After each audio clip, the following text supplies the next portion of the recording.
अक्सर ऐसा होता है कि यदि कोई व्यक्ति अपने जीवन के कठिन समय से गुजर रहा होता है तो उसके भीतर नकारात्मकता भर जाती है और वह अपनी स्थिति के लिए दूसरों को ही कोसते रहता है। यहाँ तक कि दूसरों का अहित सोचकर अपनी स्थिति को सुधारने के बारे में सोचने लगता है। लेकिन दूसरों का बुरा करके या सोचकर कोई भी व्यक्ति अपनी खुशियाँ कभी नहीं पा सकता। यही द थ्योरी ऑफ अट्रैक्शन यानी आकर्षण का सिद्धांत है।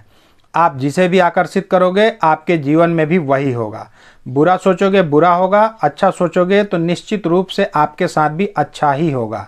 एक कहावत भी है ना कि रूह से रूह की बात होती है, यानी आपके आत्मा की आवाज़ दूसरे की आत्मा तक पहुंचती ही है, फिर चाहे वो आपसे सैकड़ों किलोमीटर दूर ही क्यों ना हो।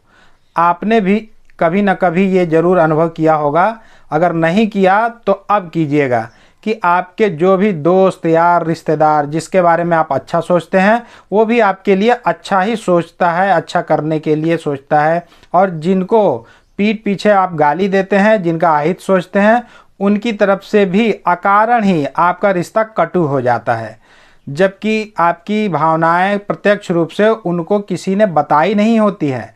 ऐसा क्यों होता है? आज की कहानी इसका बेस्ट उदाहरण है, तो वीडियो में अंत तक जरूर बने रहिएगा और कहानी पसंद आए तो एक लाइक ज़रूर कर दीजिएगा। नमस्कार दोस्तों, मैं राजेश चौहान आपका हार्दिक स्वागत करता हूं आपके ही अपने चैनल राजेश क्लासेस में। अगर आप चैनल पर नए हैं और हमेशा ही दूसरों से 2 कदम आगे रहना चाहते हैं तो चैनल को सब्सक्राइब करके रख लें। आज आपको एक लाइफ चेंजिंग सीख तो मिलेगी ही, साथ ही इस कहानी के माध्यम से आप बेस्ट इंग्लिश नॉलेज भी पाने वाले हैं, जो कि इंग्लिश के मामले में भी आपको दूसरों से बिल्कुल अलग बनाएगा। क्योंकि इस कहानी के दौरान हम नए नए वर्ड्स की 1 से अधिक यूनिक मीनिंग्स को तो जानेंगे ही, साथ साथ ग्रामर और विशेषकर टेंस के पोर्शन को बड़ी ही बारीकी से कवर करते जाएंगे कि कौन सा वाक्य किस टेंस का है। इसके अलावा मैं आपको यह भी बताता जाऊंगा कि किसी वर्ड का सही सही प्रोनाउंसिएशन, बिल्कुल सटीक प्रोनाउंसिएशन क्या होता है। चलिए आज की इस बेहद रोचक कहानी को शुरू करते हैं। तो आज की इस इंटरेस्टिंग स्टोरी का टाइटल है the shopkeeper and the king. Shopkeeper मतलब होता है दुकानदार और किंग राजा। दुकानदार और राजा की ये कहानी है। शॉप मतलब दुकान, कीपर मतलब दुकान का मालिक, दुकानदार। वंस एक बार a king was taking a tour of his kingdom with his minister. एक बार एक राजा वॉज टेकिंग, टेक मतलब तो ऐसे लेना होता है, करना होता है या कब्जा करना भी होता है, और टूर, इसको टूर नहीं पढ़ेंगे ना, टूर पढ़ेंगे, क्योंकि मैंने बताया था कि जब भी आर के पहले कोई वॉल्स लगा हो ना ए ई आई ओ यू में से, तो वहाँ पे आर को उच्चारित नहीं करते हैं या आधा उच्चारित करते हैं। तो इसका बढ़िया तरीका है उसको उच्चारित करने का कि उससे पहले जो अक्षर है ना उसको थोड़ा लंबा खींचेगा, टूर। तो वो टूर मतलब होता है भ्रमण करना, है ना, कहीं पे जाना, भ्रमण करना, यात्रा करना, दौरा करना। तो वह ये जो है ना ये पास्ट कंटिन्यूअस टेंस में ये सेंटेंस लिखा गया ना, क्योंकि यहाँ पे हेल्पिंग वर्ब वाज लगा है और मेन वर्ब में आईएनजी जुड़ा हुआ है, ठीक ना। तो इसका मतलब हुआ, इसका अनुवाद हुआ कि एक बार एक राजा अपने राज्य का, किंगडम मतलब होता है साम्राज्य, राज्य का यात्रा कर रहा था, भ्रमण कर रहा था, विथ मतलब साथ में, हिज मिनिस्टर अपने मंत्री के साथ अपने राज्य का भ्रमण कर रहा था। अब यहाँ पे भी आर को पूरा उच्चारित नहीं करेंगे, मिनिस्टर, क्योंकि ये भी एक वॉल्स लगा है ना इसके पहले। As he passed by a shop he said to his minister. As, अब एज मतलब तो जैसा होता है, जैसे, जब, चूंकि, मानो, ज्यों ही, बहुत सारी चीज़ होता है ना, जैसे ही, की तरह। तो सेंटेंस के हिसाब से हमको इसका अनुवाद करना पड़ेगा, उच्चारण बताना पड़ेगा। यानी कि जैसे ही वह पास्ट बाय, गुजरा। अब पास मतलब तो उत्तीर्ण भी होता है ना, पास मतलब मार्ग भी होता है, रास्ता, दर्रा, मार्ग नहीं बोलता, डंकन पास या काराकोरम पास, ये सुने हैं कि नहीं। और पास मतलब सफलता भी होता है, पास मतलब गुजरना भी होता है, मर जाना भी पास होता है, नहीं बोलता है पास्ट अवे मतलब मर गए।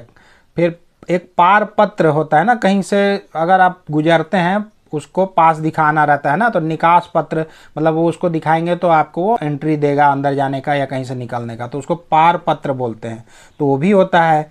तो पास्ट बाई, अब बाई मतलब द्वारा तो होता ही है, लेकिन इसके अलावा से, तक, के पास, से होकर, समीप, ये सारा चीज़ होता है ना। तो इसका हिंदी अनुवाद हुआ इस सेंटेंस का कि जैसे ही वह बाय अ शॉप, एक दुकान के पास से गुजरा, जैसे ही वह एक दुकान के पास से गुजरा, ही सैड टू हिज मिनिस्टर, उसने अपने मंत्री से कहा, बोला, से मतलब कहना, सैड मतलब कहा, आई do not get good vibes from this shop, मैं डू नॉट, ये डू जो है किस में लगता है, हेल्पिंग वर्ब, ये प्रेजेंट इंडेफिनिट टेंस में लगता है ना, तो नेगेटिव सेंटेंस है तो डू नॉट लगा है ना। पॉजिटिव सेंटेंस में कहीं कहीं लगता है, बाकी नहीं लगता है, उस जगह पे वर्ब में यस या यस जुड़ जाता है ना सिंगुलर नंबर के साथ, और प्लूरल नंबर या आई और वी के साथ वो वर्ब का फर्स्ट फॉर्म ही लगता है। तो I do not get, get मतलब तो पाना, होना, जाना, तो मैं नहीं पा रहा हूँ गुड वाइब्स, अच्छे वाइब्स, वाइब्स मतलब होता है अनुभूति, स्पंदन, भावना, हृदय का जो भावना होता है ना, वाइब्रेशन नहीं बोलते हैं, मेरी धड़कन आज कुछ अजीब लग रही है, तो वो वाइब्स होता है, स्पंदन। तो मुझे अच्छी अनुभूति नहीं होती है, ये जो है ना यहाँ पे बोल रहा, क्योंकि ता है, ते है, ती है लगता है ना प्रेजेंट इंडेफिनिट टेंस में। तो मुझे फ्रॉम दिस शॉप, इस दुकान से अच्छी अनुभूति नहीं होती है, वो बोल रहे हैं, राजा बोल रहा है अपनी मंत्री को। द मिनिस्टर वॉज सरप्राइज्ड, मंत्री हैरान था। जब भी इज, आर, एम, वाज, वर, इसके बाद वर्ब का थर्ड फॉर्म देखेंगे ना, V3 देखेंगे, तो इसका मतलब अब ये वर्ब नहीं रह गया, अब ये एडजेक्टिव की तरह बिहेव करने लगा, यानी कि ये नाउन या प्रोनाउन की विशेषता बतलाने लगता है ना, उसको डिस्क्राइब करने लगता है, उसकी स्थिति, दशा, अवस्था, समय, ये सब का वर्णन करने लगता है। तो यहाँ पे ये मिनिस्टर, ये नाउन की ये दशा बता रहा है कि वो हैरान था, मंत्री हैरान था यह सुनकर ना कि राजा को ऐसा क्यों फील हो रहा है। सो इसलिए he went inside the shop in disguise, इसलिए वह गया, गो का सेकंड रूप वेंट, वह गया, यानी कि ये पास्ट इंडेफिनिट टेंस का सेंटेंस है, क्योंकि टेंस में सिर्फ पास्ट इंडेफिनिट टेंस के पॉजिटिव सेंटेंस में ही वो आपका सेकंड फॉर्म लगता है और कहीं नहीं लगता है। तो इनसाइड अंदर गया, शॉप के भीतर गया, इन डिसगाइज, डिसगाइज मतलब होता है भेष, छद्म भेष, भेष बदलना मतलब रूप बदल कर वह गया अंदर में, यानी छद्म भेष में वह दुकान के अंदर गया, मतलब जो अपना मंत्री वाला जो पोशाक था उसको उतार के वो कस्टमर जैसा बनकर गया। ही आस्क्ड द शॉपकीपर, उसने पूछा शॉपकीपर से, दुकानदार से उसने पूछा। आस्क मतलब मांगना भी होता है, पूछना भी होता है, कहना भी होता है। तो उसने दुकानदार से पूछा, हाउ इज योर बिजनेस, इसको बिजनेस पढ़ेंगे ना, बुशीनेस नहीं पढ़ेंगे, इसका उच्चारण, इसका प्रोनाउंसिएशन बिजनेस होता है, बिजनेस। तो वो पूछ रहा, हाउ मतलब कैसा है आपका व्यापार, बिजनेस मतलब व्यापार, व्यवसाय, रोजगार, आपका ये व्यवसाय कैसा चल रहा है, इसका मतलब हुआ। The shopkeeper a sandalwood merchant replied, जो दुकानदार था जो कि एक सैंडलवुड, सैंडल मतलब तो चंदन होता है, सैंडल चप्पल को भी बोलते हैं ना, जो महिलाएं लेडीज पहनती हैं उनको सैंडल बोलते हैं। तो आपको जो ये सेंटेंस है उसके हिसाब से किसी भी वर्ड का मीनिंग निकालना होगा, नहीं तो सब अर्थ का अनर्थ हो जाएगा। तो ये चीज़ ऑटोमेटिक आपको आते जाएगा, उसकी टेंशन मत लीजिए आप लोग। तो यहाँ सैंडल मतलब हो गया चंदन, जो चंदन रहता है ना जो माथे पे लगाते हैं वो, तो चंदन की लकड़ियाँ। अब वुड, वुड मतलब लकड़ी भी होता है, जंगल भी होता है, वन भी होता है। तो आप चप्पल का जंगल मत बोलेंगे इसको, आप इसको बोलेंगे चंदन की लकड़ियों का मर्चेंट था, व्यापारी, मर्चेंट मतलब होता है व्यापारी। उसने जवाब दिया, उत्तर दिया, रिप्लाई, रिप्लाई का मतलब उत्तर देना। तो जो दुकानदार जो चंदन की लकड़ियों का व्यापारी था उसने कहा, उत्तर दिया, नॉट गुड, कुछ खास नहीं, कुछ अच्छा नहीं है। Hardly does any one by sandalwood, मतलब बहुत मुश्किल से, हार्ड मतलब मुश्किल, हार्डली मुश्किल से, बहुत कठिनता से, मुश्किल से, डज एनी वन बाय खरीदता है कोई भी, एनी मतलब कोई व्यक्ति, कोई भी खरीदता है, बाय मतलब खरीदना, कोई बहुत मुश्किल से चंदन की लकड़ियाँ खरीदता है, इसलिए अच्छा नहीं है। I only hope the king dies soon, मैं उम्मीद करता हूँ, आशा करता हूँ, होप, होप मतलब आशा करना, उम्मीद करना, मैं केवल यही आशा करता हूँ कि राजा जल्द ही, सून, सून मतलब जल्द ही, शीघ्र, अति शीघ्र, डाइज मर जाए, राजा के अति शीघ्र मरने की मैं कामना करता हूँ, आशा करता हूँ। ये भी प्रेजेंट इंडेफिनिट टेंस में लिखा हुआ है ना, क्योंकि यहाँ पे इन दोनों के बीच में हेल्पिंग वर्ब डू नहीं लगा हुआ है और पॉजिटिव सेंटेंस में नहीं लगता है, जब तक कोई डेस्परेटली किसी चीज़ को बोलना ना हो तब। तो वो बोल रहा है कि मैं बहुत शीघ्र ही राजा के मरने की कामना करता हूँ। Then there would be a huge demand for sandalwood for performing his last rites, तब, देन तब, देयर वुड बी होगा, ये इंट्रोडक्टिव वर्ड है ना, उसका उच्चारण नहीं करेंगे, तो वुड बी मतलब होगा, बी मतलब होना, वुड लगा है तो होगा, वो शायद में, जब हम संभावना में कोई बात करते हैं ना कि शायद ऐसा होगा, तो वहाँ पे वुड लगाएंगे ना, तो वुड बी तब शायद होगा, अ ह्यूज डिमांड एक भारी मांग, डिमांड मतलब मांग, ह्यूज मतलब भारी, बहुत बड़ा, विशाल, मतलब बहुत बड़े पैमाने पर, तब सैंडलवुड जो चंदन की लकड़ियों का मांग बढ़ेगा जब भी वो मरेंगे तो, फॉर मतलब के लिए, परफॉर्मिंग हिज लास्ट राइट्स मतलब परफॉर्मिंग, परफॉर्मिंग मतलब होता है आयोजन, प्रदर्शन, जब उनका आयोजन होगा उनके लास्ट मतलब अंतिम, राइट्स, राइट्स मतलब होता है संस्कार, तो अंतिम संस्कार का जब आयोजन होगा तब सारे लोग चंदन की लकड़ियां ले जाएंगे उनको जलाने के लिए, तब मतलब भारी डिमांड में मेरा फायदा होगा। तो राइट्स मतलब हो गया संस्कार, अनुष्ठान। एक राइट्स जो RIOT, वो राइट, उसको भी राइट ही पढ़ेंगे, उसका मतलब होता है दंगा, उपद्रव, और ये राइट्स जो है इसका मतलब होता है संस्कार, अनुष्ठान। इस चीज़ पर ध्यान दीजिएगा, RITE राइट मतलब होता है अनुष्ठान, संस्कार, और RIOT राइट, राइट मतलब होता है दंगा, उपद्रव, इन दोनों में अंतर जरूर रखिएगा। The minister was shocked to hear this, यह सुनकर मंत्री जो था वो हैरान रह गया, सदमे में हो गया, शॉक मतलब हैरान, सदमा, झटका, मतलब वो सदमे में हो गया वो यह सुनकर।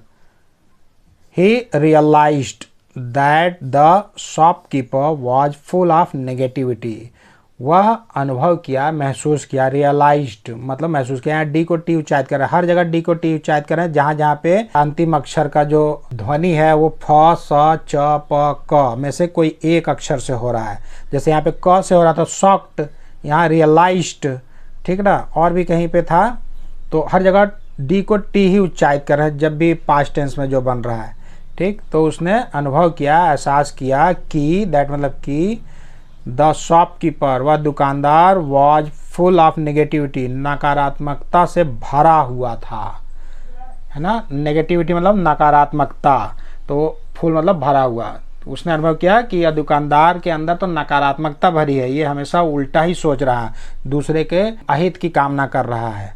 सो इसलिए he bought some sandalwood from the shopkeeper, इसलिए वह बॉट, बाई का सेकेंड रूप है बॉट, बाई मतलब खरीदना, बॉट मतलब खरीदा, इसलिए वह खरीदा कुछ चंदन की लकड़ियाँ, कुछ चंदन की लकड़ियाँ खरीदा, फ्रॉम द शॉपकीपर दुकानदार से, and gave it to the king saying it was a gift from the shopkeeper, और यह कहते हुए, सेइंग कंटिन्यूअस फॉर्म में लिखा हुआ है ना, और राजा को यह कहते हुए वह गेव दिया कि यह गिफ्ट है, उपहार है, तोहफा है, गिफ्ट मतलब उपहार, पुरस्कार, तो यह उपहार है फ्रॉम के द्वारा, द शॉपकीपर दुकानदार की तरफ से, दुकानदार के द्वारा यह आपको एक तोहफा, एक उपहार दिया गया है, वह दिया और बोला, यह कहते हुए वह दिया था, ठीक ना। The happy king sent some gold coins to the shopkeeper. Happy, happy मतलब होता है खुश, प्रसन्न, आनंदित। तो आनंदित राजा, आनंद से भरा हुआ राजा, सेंट भेजा, सेंट मतलब भेजना, सेंट मतलब भेजा, कुछ स्वर्ण मुद्राएं, गोल्ड मतलब स्वर्ण, कॉइन्स मतलब मुद्राएं, कुछ स्वर्ण मुद्राएं भेजा टू द शॉपकीपर, दुकानदार को। वो सोच के कि अरे यार मेरे को चंदन की लकड़ी कुछ पुरस्कार में दिया है, तो यह सोचकर आनंदित राजा कुछ गोल्ड कॉइन, स्वर्ण मुद्राएं उस शॉपकीपर के लिए भेजा।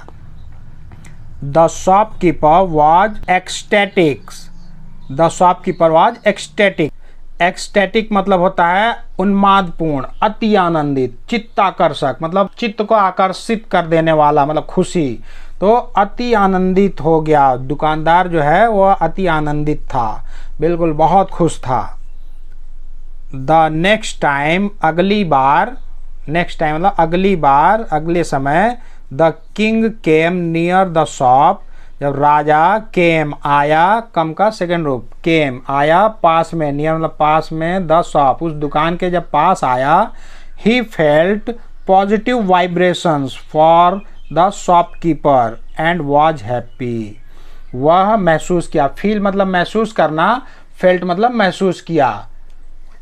पॉजिटिव वाइब्रेशंस सकारात्मक स्पंदन, अनुभूति, वाइब्रेशन मतलब होता है स्पंदन, कंपन, अनुभूति, जो हमारे अंदर से एक वाइब्रेशन होता है ना, मतलब कुछ अच्छा जब होने वाला रहता है तो कैसे गना जाता है अंदर से, एकदम कुछ अच्छा अच्छा अनुभव होने लगता है, तो उसको वाइब्रेशन मतलब अनुभूति। कुछ सकारात्मक, पॉजिटिव मतलब सकारात्मक अनुभूति महसूस किया हो, फॉर द शॉपकीपर, दुकानदार के लिए, मतलब अच्छा अच्छा उसको लगने लगा। पहले बुरा लग रहा था, ऐसा लगता था कुछ यहाँ जाते ही मन खट्टा हो गया यार, अभी मन प्रसन्नचित हो गया। तो और वह हैप्पी, वह बहुत खुश था, फिर दुकानदार के लिए वो बहुत खुश था।